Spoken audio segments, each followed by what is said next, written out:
Je vous invite à incliner la tête pour la prière.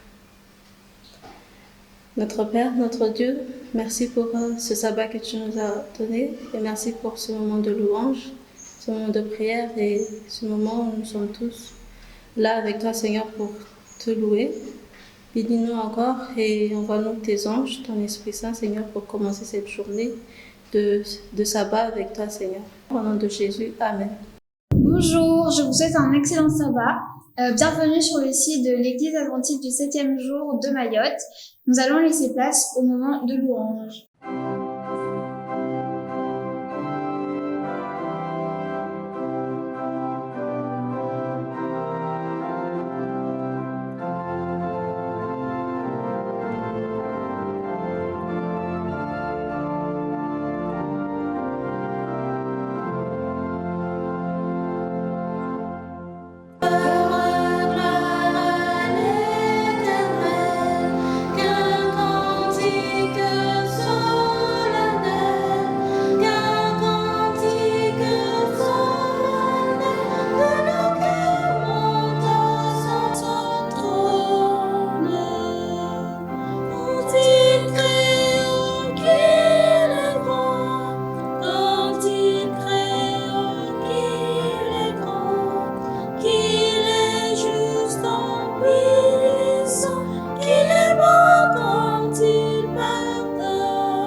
pour les enfants. Aujourd'hui s'intitule Dieu tient sa promesse. Un jour, vers midi, Abraham était assis à l'ombre d'un arbre à l'entrée de sa tente. La chaleur était pesante et le rendait somnolent. La fatigue lui fermait les yeux. Alors qu'il rouvrait et clignait les yeux à cause du soleil, il vit soudain 3 hommes qui venaient vers lui. Qui pouvaient-ils être? Ce n'étaient ni des serviteurs, ni aucun de ses amis. Il ne les avait encore jamais vus. En tout cas, il voulait leur souhaiter la bienvenue, car Abraham était très hospitalier. Il savait comment il est fatigant de faire une longue route à pied. Aussi Abraham se leva et marcha à la rencontre des étrangers pour les saluer. « N'allez pas plus loin avant de vous être un peu reposés chez nous, leur dit-il. Je vais vous apporter de l'eau pour étancher votre soif et pour vous laver vos pieds.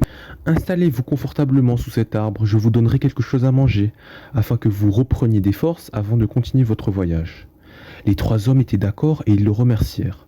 Abraham entra dans la tente et appela Sarah. « Nous avons des hôtes, prends vite de ta meilleure farine et fais cuire un pain. » Il alla lui-même choisir un veau et demanda à un serviteur de le préparer. Quand tout fut prêt, il prit la viande, le pain, le beurre et le lait et porta le tout à ses invités. Assis dans l'ombre, Abraham servit ses hôtes qui apprécièrent. « Où est ta femme Sarah ?» demande un des hommes. « À l'intérieur de la tente, répond Abraham. L'année prochaine, à cette même époque, je reviendrai, dit l'homme, et alors ta femme tiendra un fils dans ses bras. » Sarah était à l'entrée de sa tente. Personne ne pouvait la voir et elle écoutait la conversation. « On me promet encore que je vais avoir un fils, pensa-t-elle. À mon âge, qu'est-ce que les hommes peuvent dire comme bêtise ?» Et elle se mit à rire tout doucement en elle-même. « Pourquoi Sarah rit-elle » demande un des invités. « Pourquoi ne croit-elle pas que Dieu réalise l'impossible? Ne sait-elle donc pas qu'il peut lui donner un fils s'il le veut ?»« Je n'ai pas ri, mentit Sarah. Elle avait peur. Qui étaient ces 3 mystérieux étrangers? Comment savait-il son nom? Et pourquoi racontait-il de telles choses? Après leur départ, Abraham et Sarah comprirent soudain que Dieu lui-même et ses messagers les avaient visités. Ils avaient pris une forme humaine pour venir vers eux. Et Dieu tient sa promesse. Sarah enfanta un fils au moment précis que Dieu avait annoncé. Ils appelèrent Isaac. La joie fut immense dans le camp d'Abraham. Personne ne pouvait imaginer le bonheur des parents qui avaient attendu ce fils pendant des dizaines d'années. Pour exprimer leur joie et leur reconnaissance envers Dieu, Sarah et Abraham organisèrent une grande fête. N'avez-vous jamais douté comme Sarah de ce que Dieu peut faire pour vous? Pour Dieu, rien n'est impossible. Il est tout-puissant et se réjouit de vous concéder de bonnes choses. Merci les enfants et rendez-vous sabbat prochain pour une nouvelle histoire.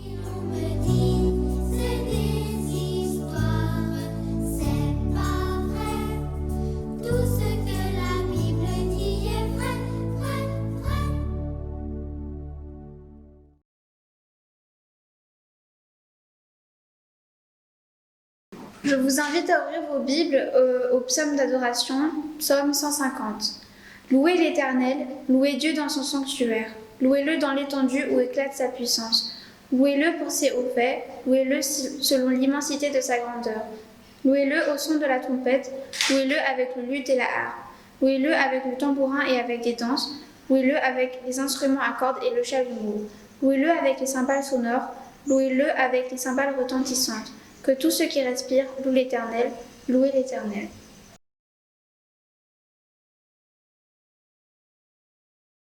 Bonjour à tous et bon sabbat. C'est un privilège pour moi d'être avec vous ce matin, surtout à travers cette vidéo, à travers le moyen de la communication. Il est vrai qu'à cause de la crise sanitaire actuelle, à cause du Covid-19, les autorités de Mayotte ont décidé de fermer les lieux de culte. Mais grâce soit rendue à Dieu, parce que nous pouvons quand même ce matin, à travers cette vidéo, continuer à partager avec vous le pain de vie. Et pour ce faire, je vous invite à fermer les yeux, nous allons prier. Prions. Notre Père qui es aux cieux, nous te remercions pour cette journée que tu nous donnes. Nous te remercions, Seigneur, pour ce moyen de communication que tu nous donnes, où nous pouvons partager ta parole, où nous pouvons toucher, Seigneur, toutes les âmes autour de cette île de Mayotte et bien au-delà. Seigneur Dieu, alors que nous allons écouter ta parole, je te prie de faire descendre en nous ton Saint-Esprit, de permettre, Seigneur, que ce que nous allons entendre, ce que nous allons comprendre, Seigneur, puisse être quelque chose qui nous fera du bien. Je te prie de m'aider, Seigneur, et de m'envoyer ton Saint-Esprit, afin que les paroles que je vais prononcer, Seigneur, ne soient pas les miennes, mais soient les tiennes. C'est au nom de Jésus que nous te prions. Amen. Aujourd'hui, nous savons que notre moyen de nous vêtir chaque matin, la manière dont nous nous habillons est façonnée par notre culture. Elle est façonnée également par notre milieu social. Et quelque part, dans divers endroits dans le monde, nous savons que l'homme et la femme s'habillent selon leur tribu, les codes vestimentaires de leur tribu. Et nous savons que la manière dont nous nous habillons chaque jour fait partie de notre identité. Mais il est bon de savoir que cela n'a pas toujours été le cas. Lorsque nous lisons le livre de Genèse, dans les premiers chapitres, nous voyons qu'au début, Adam et Ève vivaient nus. Au chapitre 2, au verset 25, il est écrit « L'homme et sa femme étaient tous deux nus et ils n'en avaient point honte. » Et les commentaires nous disent que Adam et Ève étaient habillés de lumière divine. Et comme nous le savons, le péché n'était pas entré. Nous vivions, Adam et Ève vivaient dans un monde parfait. Il n'y avait donc pas de péché et il n'y avait donc pas de sentiment de honte à cause de la nudité. Mais voilà, les choses vont se gâter, les choses vont changer. Et pour nous tous qui connaissons l'histoire biblique, nous savons que le péché va entrer dans ce monde. Dieu avait prévenu Adam et Ève. Dieu avait dit à Adam et Ève dans Genèse, toujours au chapitre 2, au verset 16, « L'Éternel Dieu donna cet ordre à l'homme, « Tu pourras manger de tous les arbres du jardin, mais tu ne mangeras pas de l'arbre de la connaissance du bien et du mal, car le jour où tu en mangeras, tu mourras. » Voilà la seule interdiction qu'avait donnée Dieu à l'homme et à la femme. Et l'histoire nous dit que malheureusement, l'homme a désobéi. L'homme et la femme ont désobéi. Et voilà qu'à partir de ce moment, le péché va entrer dans l'humanité. Et nous allons voir ensemble, nous allons continuer en analysant quel a été le premier réflexe de l'homme et la femme. Alors que l'homme et la femme venaient de désobéir, ils vont adopter une attitude qui malheureusement nous est familière aujourd'hui. Je vous invite à prendre vos Bibles, toujours dans le livre de Genèse, mais cette fois-ci au chapitre 3 et au verset 7. Les yeux de l'un et de l'autre s'ouvrirent. Ils connurent qu'ils étaient nus, et ayant cousu des feuilles de figuier, ils s'en firent des ceintures. La première partie du verset m'intéresse.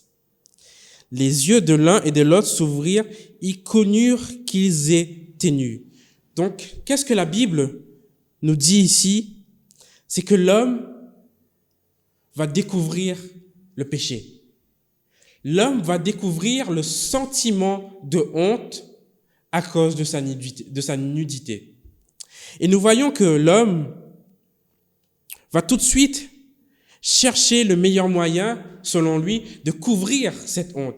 Il est écrit au verset 7 que nous venons de lire, « Ayant cousu des feuilles de figuier, ils s'en firent des ceintures. » Mais la Bible ne va pas s'arrêter à là. Continuons au verset 8. « Alors ils entendirent la voix de l'Éternel, Dieu, qui parcourait le jardin vers le soir. Et l'homme et sa femme se cachèrent loin de la face de l'Éternel Dieu, au milieu des arbres du jardin. » La première chose que Adam et Ève font, c'est qu'ils essayent de pallier à leur honte. Ils essaient de couvrir leur nudité en prenant des feuilles de figuier à droite, à gauche. Mais ils ne s'arrêtent pas là. Alors que Dieu, qui avait l'habitude de rendre visite à l'homme et la femme, Dieu va venir chercher sa créature. Et qu'est-ce que l'homme va faire? Il va se cacher loin de la face de Dieu. Donc nous voyons ici deux réflexes humains, deux réflexes que nous adoptons encore aujourd'hui malheureusement. Lorsque nous avons fauté, lorsque nous faisons quelque chose de mal, nous essayons de chercher nos propres solutions à droite, à gauche.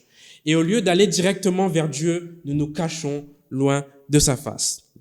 Mais nous voyons dans la suite de l'histoire que Dieu est un Dieu d'amour. Dieu ne va pas laisser l'homme dans sa condition. Dieu ne va pas dire à l'homme, puisque tu as péché, débrouille-toi.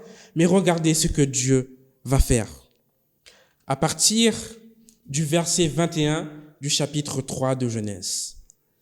L'Éternel Dieu fit à Adam et à sa femme des habits de peau et il les en revêtit. Ici, nous voyons dans cette histoire que Dieu va résoudre le problème d'Adam et Ève, va résoudre ce problème de honte et de nudité. Dieu va prévoir à la solution pour couvrir la nudité, la honte, mais aussi pour couvrir le péché de l'homme. Et quand Dieu résout un problème, la solution qu'il nous donne est toujours meilleure que la nôtre. Nous voyons, comme je l'ai dit tout à l'heure, comme nous l'avons lu, que cet habit était un habit de peau. Donc nous savons que pour avoir un habit de peau, il fallait obligatoirement un sacrifice, le sacrifice d'un animal. Et à cause de ce sacrifice, à cause de cet habit de peau que Dieu a donné à Adam, nous voyons que Adam et Ève ont pu continuer à vivre sans avoir honte de leur nudité. L'habit qu'avaient fait Adam et son épouse n'était pas suffisant pour pouvoir se présenter devant la face de Dieu et sans avoir honte. Et nous voyons que Dieu va remédier à cela. Dieu, par cet habit, Dieu va donner à l'homme la possibilité de vivre, la possibilité de vivre sans avoir honte de sa nudité. Et nous voyons que dans ce sacrifice, par ce sacrifice, Dieu va pourvoir aux besoins de l'homme. Aujourd'hui, comme je l'ai dit dans l'introduction, nous voyons que le péché abonde tout autour de nous. Nous avons les guerres, nous avons toutes sortes de famines, toutes sortes de maladies, mais nous voyons que le péché ne s'est pas arrêté simplement aux surfaces extérieures, mais que le péché s'est incrusté vraiment dans une des sphères les plus privées, la sphère de la famille. Et aujourd'hui, le mal ne cesse de grandir. Et l'homme est devenu malheureusement prisonnier de ce péché, prisonnier de la jalousie, prisonnier peut-être de la honte, de la culpabilité, prisonnier du mensonge et prisonnier de tous les péchés que nous connaissons. Et ce péché va entraîner pour certains une culpabilité. Cette culpabilité d'avoir péché va les éloigner de Dieu. Mais nous voyons que Dieu ne va pas nous laisser dans notre condition. Ce que Dieu a fait pour Adam et Ève, il va le faire et il l'a fait pour nous aujourd'hui. Et je vous invite à ouvrir vos Bibles dans le livre de Romains, au chapitre 13 et au verset 14. Il est écrit: « Mais revêtez-vous du Seigneur Jésus-Christ, et n'ayez pas soin de la chair pour en satisfaire les convoitises, mais revêtez-vous du Seigneur Jésus-Christ. » Ici, nous voyons qu'il y a un vêtement que Dieu va donner. Cette fois-ci, ce n'est pas un vêtement fait avec des feuilles de figuier. Ce n'est pas aussi un vêtement fait avec un habit de peau, mais c'est un vêtement spirituel, l'habit de Jésus-Christ. Et nous voyons dans la Bible que ce thème est abordé à plusieurs reprises. Ce vêtement que Jésus-Christ veut nous offrir est un vêtement qui va enlever notre honte, est un vêtement qui va nous permettre de pouvoir nous rapprocher de notre Dieu. Ce vêtement offert par Jésus-Christ est un vêtement qui nous permet de ne plus être esclaves du péché. Et comme nous le savons dans Romains au chapitre 8, au verset 1, il est écrit: « Il n'y a donc maintenant aucune condamnation pour ceux qui sont en Jésus-Christ. » Lorsque nous acceptons Jésus-Christ dans notre vie, lorsque nous nous revêtons des habits spirituels proposés par Jésus-Christ, il n'y a plus à avoir honte. Il n'y a plus à se cacher loin de la face de Dieu. Il n'y a plus de condamnation pour ceux qui sont en Jésus-Christ, parce que Jésus-Christ est mort pour nous. Nous voyons que pour Adam et Ève, il a fallu un sacrifice afin d'avoir un habit de peau. Et Jésus-Christ a consenti à ce sacrifice. Jésus-Christ est mort et ressuscité afin que nous puissions arrêter de fuir loin de la face de Dieu. Jésus-Christ est venu comme solution, afin que nous ne puissions pas chercher à nous couvrir de notre honte, afin que nous puissions arrêter de regarder aux propres moyens, à nos propres moyens que nous disposons, mais que nous puissions regarder à Jésus-Christ qui a pallié à chacun de nos fautes. Pour rester dans ce jardin, il aurait fallu que Adam et Ève puissent garder leur habit proposé et donné par Dieu. Et nous aussi, lorsque Jésus-Christ reviendra, lorsqu'il reviendra afin de nous prendre avec lui et de nous emmener dans cette nouvelle Éden, dans ce paradis promis. Nous ne pourrons pas entrer avec nos vieux habits, avec nos mauvaises manières, notre mauvais état d'esprit, nos péchés. Mais regardez ce que dit Apocalypse au chapitre 22, au verset 14. Il est écrit « Heureux ceux qui lavent leurs robes afin d'avoir droit à l'arbre de vie et d'entrer par les portes dans la ville. » Ce vêtement offert par Jésus-Christ est la clé pour entrer dans cette nouvelle Jérusalem. Que le Seigneur vous bénisse et n'oubliez jamais que Dieu a tant aimé le monde qu'il a donné Jésus-Christ afin que quiconque croit en lui ne périsse pas, mais que nous ayons la vie éternelle. Que le Seigneur vous bénisse. Je vous souhaite à tous un très bon sabbat.